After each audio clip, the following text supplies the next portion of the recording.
Hey, welcome to a new video. Today the GT-R saga continues. I am at AVO Motec in Japan, the importers and distributors of Motec here in the country.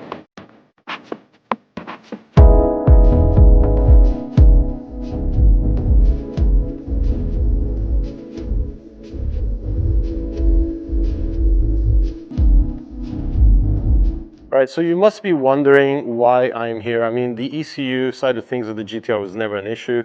Currently running the Haltech Elite 2500. But the thing is, Takahashi-san from Motec Japan asked me if I was interested in lending him the 34 because he wants to develop a bolt-on kit for the Motec M1.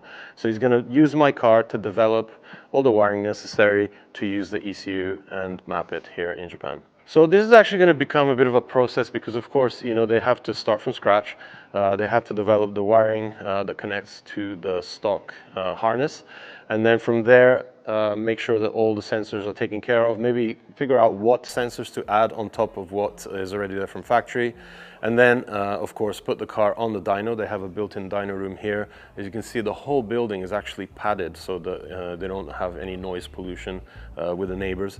So we're going to be coming back in the next month or so to kind of film and document every step of the way. Project GT-R may well be the longest running R34 build of all time.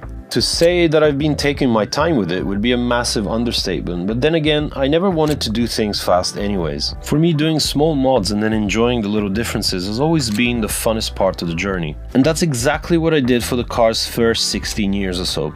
Then back in 2016, in a collaboration with Tomei Powered, HKS and Dolok, along with a few other partners, the turbos were swapped out along with the cams, head gasket and supporting mods on the side. This would take the car to the next step, create a 500 horsepower GT-R and truly extract the capabilities of the RB26. Ito-san at Dolok took care of the second round of mods, so the turbos get swapped out with some HKS GT3 items. And then, well, life got busy, the car got stored, and the ECU side of things never got sorted. Fast forward to early 2025 when Takahashi-san of AVO Motec reached out to me. He wanted to use my car to not only create a plug-and-play package for the RB powered cars, but get the message out there that Motec Japan would happily offer the same package for any neoclassic JDM car. Motec, of course, needs no introduction. It's the engine management system everybody aspires to, and to have Takahashi-san work on it to set it all up and map the car, well, that was just a cherry on the top. It's not every day the man behind successful time attack cars like Under Suzuki's Scorch S15 and Fire Ando's Eacort Evo, to name a few, gets to map your car. All right, I really feel like I am in very safe hands here because Takahashi-san, the man behind the entire operation here, actually is a GT-R owner. He's 32, is a long-time project that he's been working on and perfecting because we won't see it today, but eventually we'll have a look at his engine bay. It is one of the best laid out RB26 builds I've ever seen. He's gone absolutely mad with all the sensors, all the best Motec, equipment laid out. But we'll come back to this car later in this video. So when it comes to Motec in Japan, you always end up seeing, the best cars in the country running Motec ECUs. And it makes sense because, it is the ultimate kind of, piggyback solution or complete solution to replace the existing ECUs. And a perfect example is this Hakosuka GT-R. We actually saw it over on Only Dino, my second channel. And we'll take a look right now at the engine bay. This runs something extremely special. So this is a fully built L-series engine, but the part on top is the interesting one. This is the TC24 OS Geeken twin cam head for the L-series engine. One of the most expensive conversions you can do to your L-series. And Motec has laid out all the wiring and sensors and is just about to map it and just get it running perfectly. Beautiful example of the sort of work that they do here at AVO.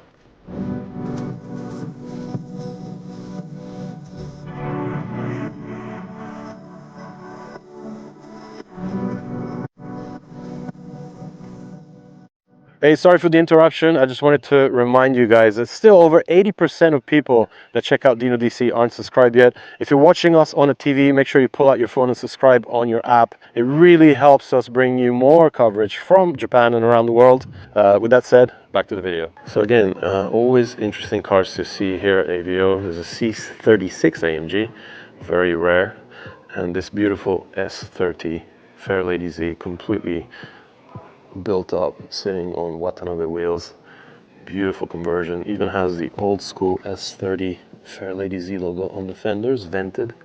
Beautiful, beautiful. And you never know what these cars are running engine wise. This could be the stock motor or a swap. You really never know. And over on this side, this is where they have the dyno room, and you can see that they have a mainline dyno log, 4-wheel hub dyno, top of the line stuff. So eventually, after all the wiring and the mapping will basically be done in this room. The readouts here on the 2 monitors. So I'm really looking forward to it, because, you know, after all the work that went into the R34 project, fitting the new turbos, the metal head gaskets, and the Tomei cams, it was never finalized with the map. It just ended up being stored away for 7 years now. And you know, if you go back through the videos, you'll see how I've pulled it out of storage and slowly getting it back to tip-top condition. So this is going to be a very exciting step, which I want to document. So enjoy the rest of the video, because we're going to be coming back here to AVO a couple more.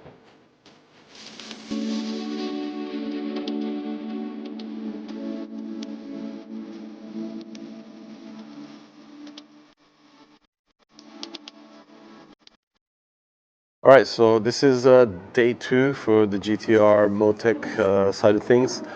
Things have progressed quite a lot since we were here a week ago. And we're going to step inside the dyno room and have a look at what Motec Japan has been up to.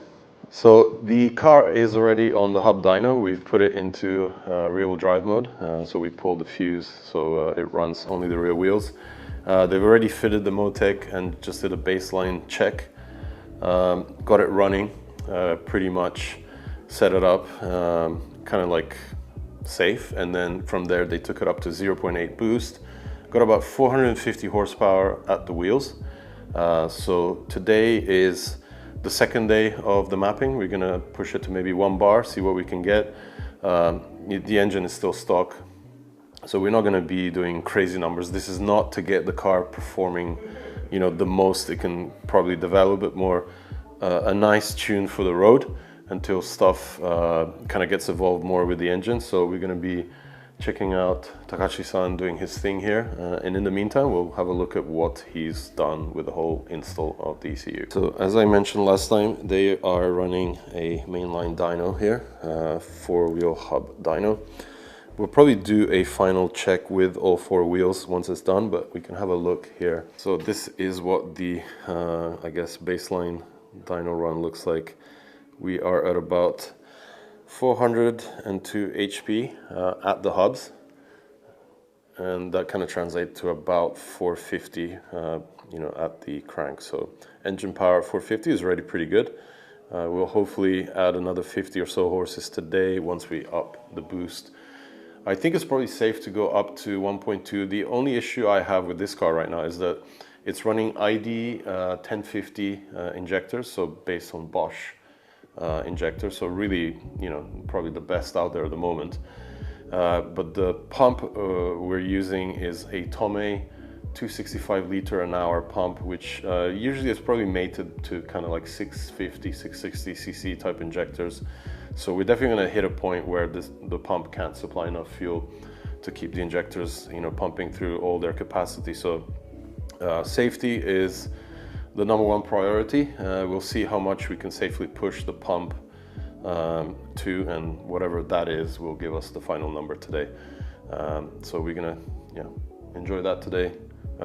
Bit of a exciting time for me because, you know, I've been working to kind of finalize the car for so many years, and today a lot has happened already, which is very exciting.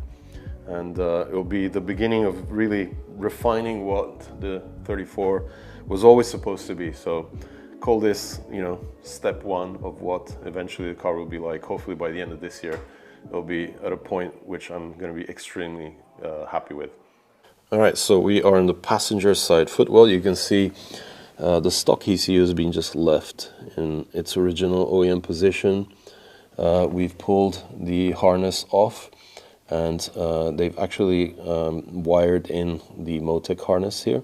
which is that little plug over there, and that connects up to the M130. That's going to be powering the car. So another thing that's been added is the lambda to can Motec sensor here. So alongside the actual boost controller that's sitting here now, the car has literally been converted over to really modern electronics, starting with the ECU, of course, the boost control and the lambda. So all the right bits are in there, and now we just have to refine everything. Okay, so this is the complete harness that Motec Japan made, and we're gonna fit it right now. All right, so ECU is plugged in. You can see how the actual wiring has been done. Very simple, just two connectors. And I'm just shocked how small the M130 is compared to a lot of aftermarket ECUs. It literally fits in the palm of your hand. It's pretty crazy. So this is actually Takahashi-san's 32, and it has one of the craziest engine bays I've ever seen. Like, he's gone absolutely wild with all the Motec gear. He's got a lambda sensor for each of the 6 exhaust outlets, and then another main one after the turbo, and Hypertune plenum on one side with a Bosch single throttle conversion, radium fuel rail, ID injectors, and just sensors everywhere. So well laid out. Look at all the wiring, how it's beautifully executed. Remote oil filter relocation, and even a power steering cooler. This is going to be one wild 32 when done. Look at the cabin, it's completely stripped out. So this is going to be one of the areas they need to complete, including the dashboard. I think they will actually end up running one of the Motec displays for the actual instrumentation. But this is going to be one hell of a car when done. Got black endless calipers and work and motion wheels for the time being. Just an example of the stuff that they do here at Motec Japan. And of course that Akoska here with the OS Geeken twin cam head conversion. This thing is absolutely wild. This is the dream setup for any Hako. I mean, the S20 is a great engine, but for me, an L series modified in this way is literally untouchable. And look at those manifolds. Oh, so good. Look at the fuel injection on that. Beautifully laid out. This engine could probably crack the 420 horsepower mark, which is absolutely wild for a car like this. So back on the 32, you can see how it's running the PRP coil mounts, all billet, and that massive, well, actually not massive, kind of mid-size Garrett single turbo conversion. You can see there's even a speed sensor coming out of there. So monitoring everything with the E888 right there, and all the lambdas. And I just spotted it. The actual covered car here on top of the 32 GT-R is something quite interesting. Have a look at that. Good Lord. What on earth is this thing? Alright, so we're starting to warm up the car, and it's gonna get loud in here, so I'm gonna be screaming, but once the car gets warm, they're gonna start doing the settings, and I already noticed it's idling smooth like crazy. It hasn't idled like this in such a long time. Well, since it was on a stock ECU. Just rock solid. So good.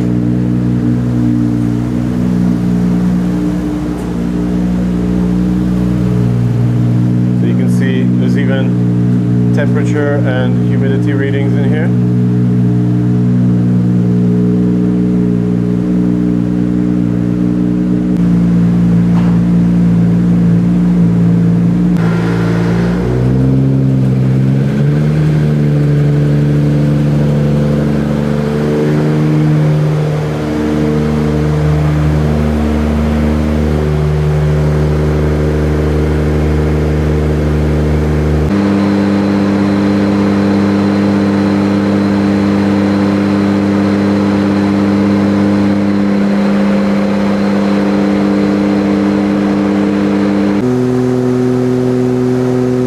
slowly ramping it up.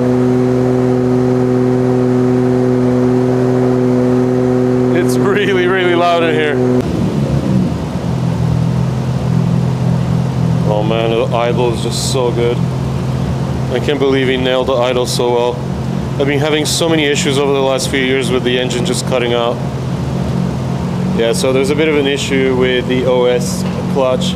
Takahashi-san didn't know it was carbon, and he noticed some slip at the beginning. Of course, with carbon clutches, you really have to warm them up before they start doing their best job. So clutch is warmed up. I think we're ready to go.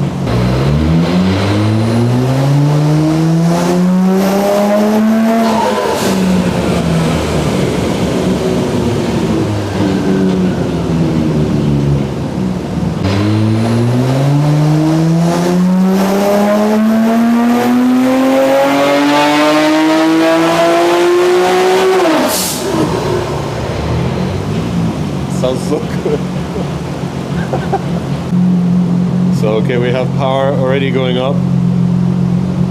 So that's at the hubs, 434 and 46 kilogram of torque, 7,000 RPM still. So we have a while to go. All right, so second session for the day. We got the knock sensors kind of wired in, and we're ready to go. We have fresh ears in the passenger seat with the headphones, so he's gonna keep an ear out for the knocking, and then that will kind of dictate how much we can push the fuel pump. I think if we didn't have an issue with the fuel pump running out of kind of capacity, he was saying the car could easily do 600, but you know, safety first. So let's push it, see how far we go, and hopefully it works out and we get a decent figure. I'm happy with anything like 500 and over, honestly. We're almost there, so it should be easy. Warming up the car again, and we'll get going.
So good. We're at 453 now at the hubs, 48 kilogram meters of torque, so the torque is going up nicely as well. It's I don't like seeing cars on a dyno so much because I know the strain the driveline gets, you know, put under. So I hope we can finish this quickly, but good to see the numbers go up.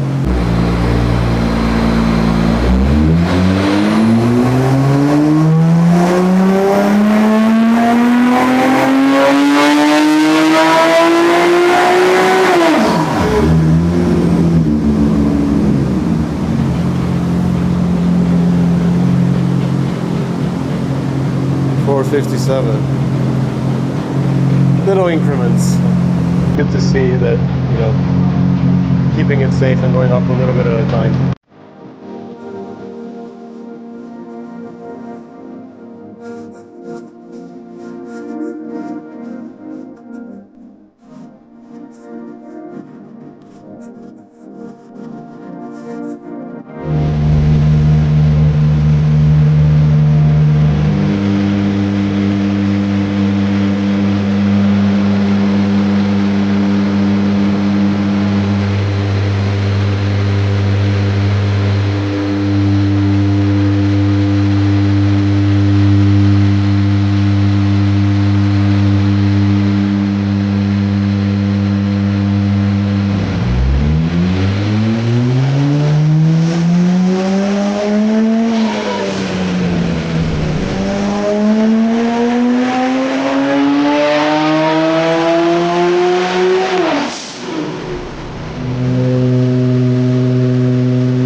Alright, so fast forward a few more weeks, we've been away shooting for a while, and in the meantime, Takahashi-san here at Motec Japan has finalized the tune of the R34. Power is still pretty much around where we left it off. It's just the refinements across the whole torque and power curve that has been kind of refined and finished up. I'm quite excited. I'm going to take the car out for a test drive first, see if I like it, feel the difference, and then we're going to be taking the car down on some proper roads to do a proper test and kind of give you an insight onto not only how it's changed, because it's going to be a dramatic change, obviously going from a very much stock boost-up setup, but how each kind of part has helped create what is pretty much what is the best kind of setup for a 34. Kind of simple initial tuning, small upgrades to get the best out of an RV setup. So without further ado, I'm going to jump in and head for a drive. And the power check graph has also been left here. So that's what the power curve looks like. And basically the 457.2 HP and 48.7 kilogram meters are at the hubs. Peak power was achieved at 7,107 RPM. Now, all the theory part is done. Let's go and feel the actual driving and how the car feels.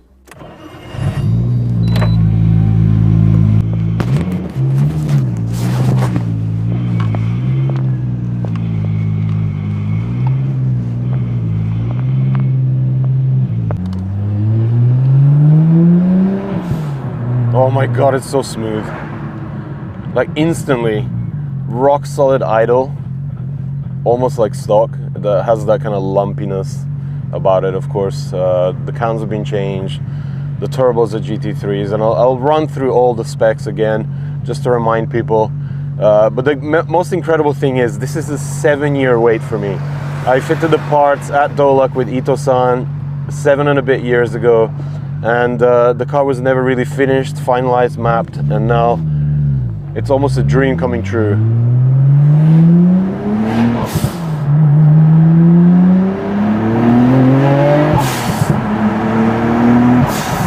Okay, now that is sick.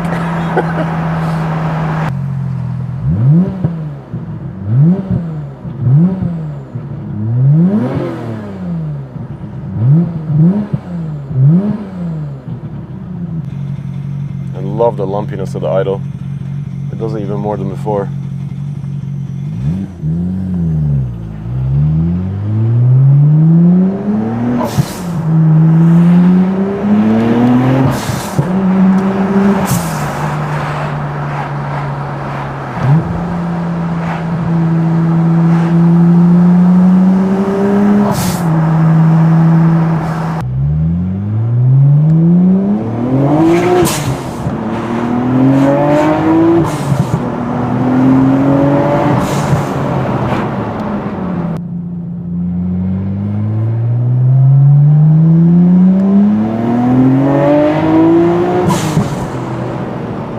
Alright, so I'm absolutely over the moon. I'm blown away that after such a long wait, I get to feel all the potential that the mods to the GT-R have kind of unleashed. And Takahashi-san's mapping is on point. It's super smooth. As you can hear, the idle is almost like stock. You turn the AC on and it's instantly like rock solid before it would die. So yeah, really happy and kind of excited to go and test it out on some proper roads. We just did a couple of pulls here just to get a feel of how the delivery is. It's still very much kind of like a stock feel on the delivery side of things. It's just kind of like raised up a little bit. Basically, massive torque curve in the mid-range, good low RPM response, and a big peaky top power, which I still need to explore. So it's on to the mountains and some proper driving next.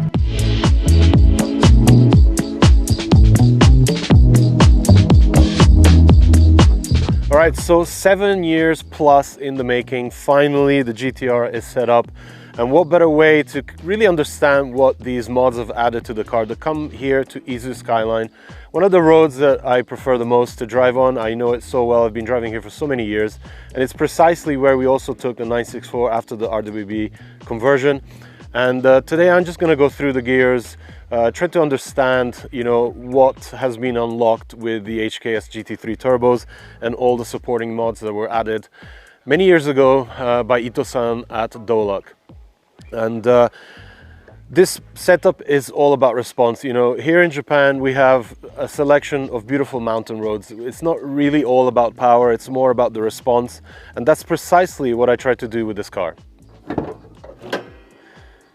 And as you've seen on all the pictures that I added here of the build process of the engine years back, everything was kind of about response, right? So refining what the RB26 was as a base race engine and fitted to these road-going cars.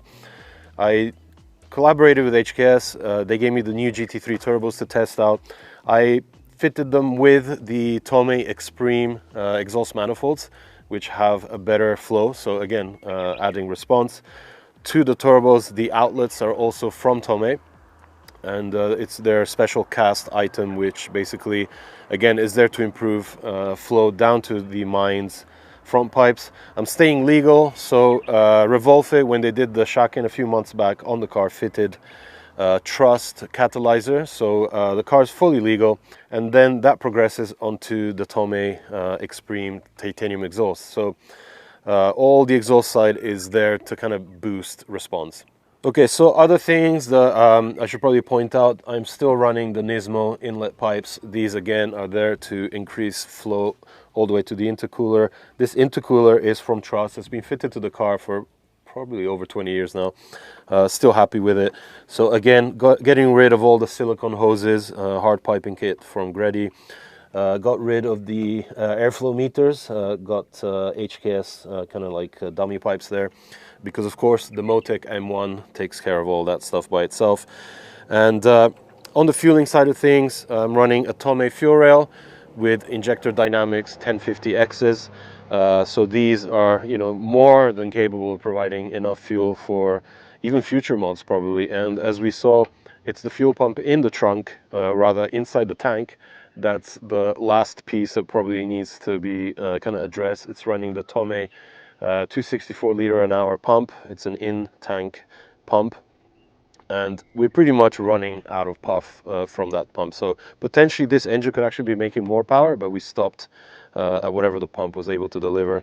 On the intake side of things, I haven't changed the inlet manifold yet. Probably will go for a Nismo unit eventually. And of course, as you see, the engine is pretty much in a slight state of despair.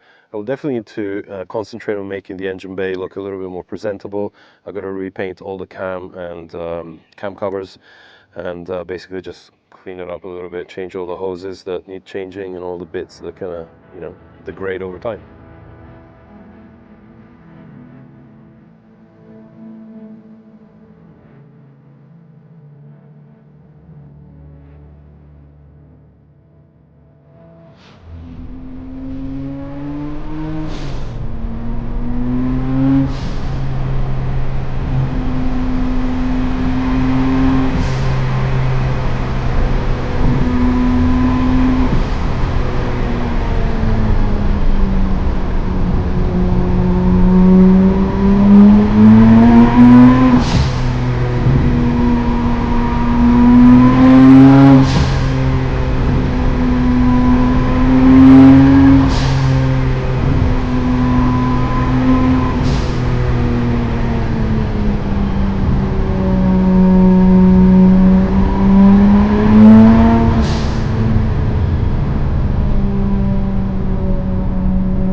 Alright, so I've been driving the R34 here on the Izu Skyline for a good hour now, and I'm just blown away by how it feels.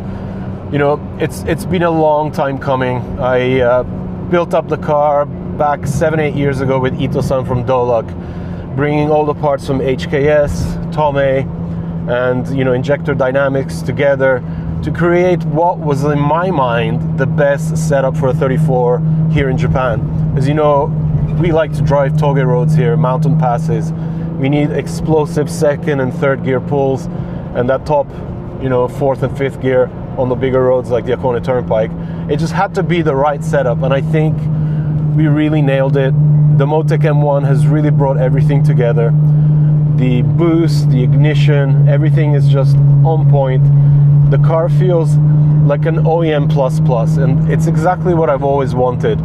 That kind of factory feel when you're driving the car around every day, but when you get to the right roads and you go really hard on it, you have that explosive race car feel, just like this. And you can really rely on the response, because as soon as you get on it, it just pulls hard, so hard. I'm just grinning ear to ear today. You know, there is a little bit of lag. You know, this is still a stock 2.6 bottom end, but what I lack there, I more than make up with the acceleration that these turbos and this whole setup provides. And you know, the mid-range is incredible. Like, you always have boost as soon as you get on it.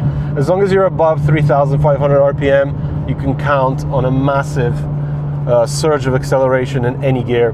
The cool thing is that the top end is just as explosive, albeit a little bit scary on these roads. You know, past 6.5, it really gets pretty on boost, and you know, it's almost scary.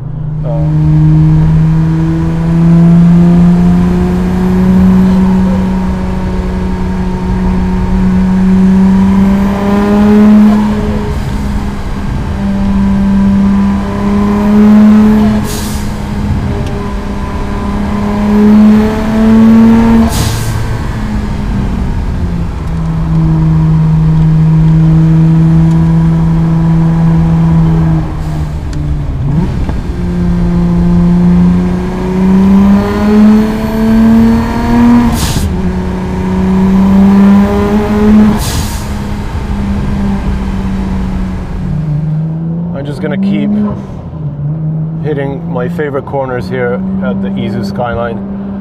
It really is an impressive road that combines so many different types of corners, and is always a road that I've brought every press car that I've ever driven, or at least most of them, down here, because you know, I know the roads well. I know how a car should feel. I know where the bumps are. I know how suspension can handle those. It just tells me a lot. And you know, back in the day when I first started writing about Project GT-R on Speed Hunters, it's precisely this road that I took the car down for a shoot and kind of introduced it to the audience there. And it's crazy that, you know, probably what, 15 years later, if not more, I'm right back on that road with a whole different feeling. R34, kind of representing the dream that I had back then. You know, before I got started with modding, I really had a good idea of what I wanted to achieve, and listen to this.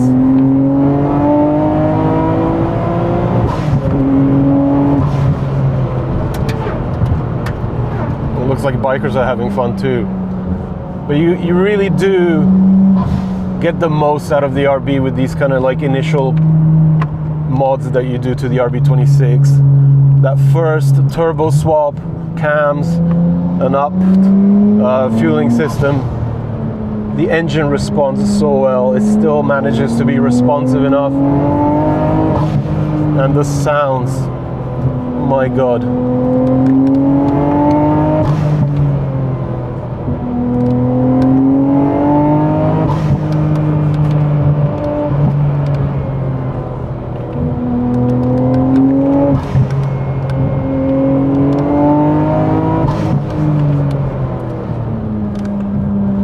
And if you guys were wondering, my issue with the Brembo brakes are slightly improving. I think bedding in the pads and actually using the car more has really taken away a lot of the issues that I had. You can tell how warm the tires are there. With the pedal feel, it's still not as progressive as I would want it to be. But when you go hard on it, they definitely brake hard.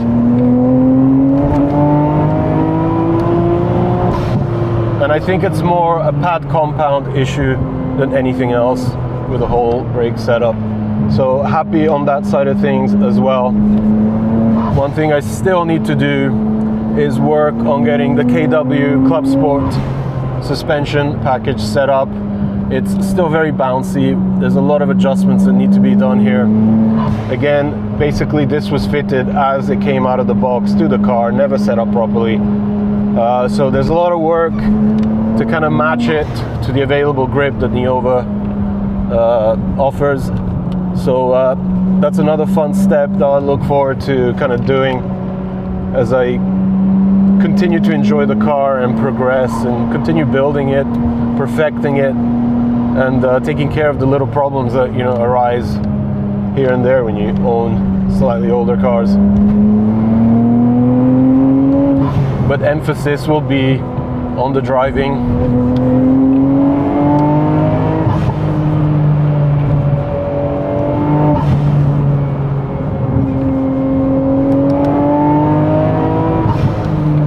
It's a third gear monster.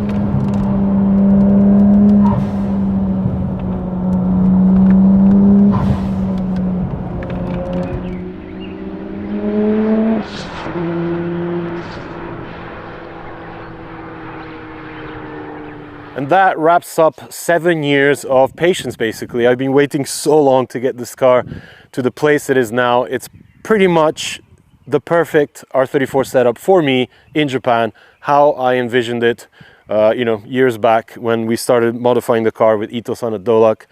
That said, there's a lot more coming to Project GT-R over the course of this year. Exciting stuff happening.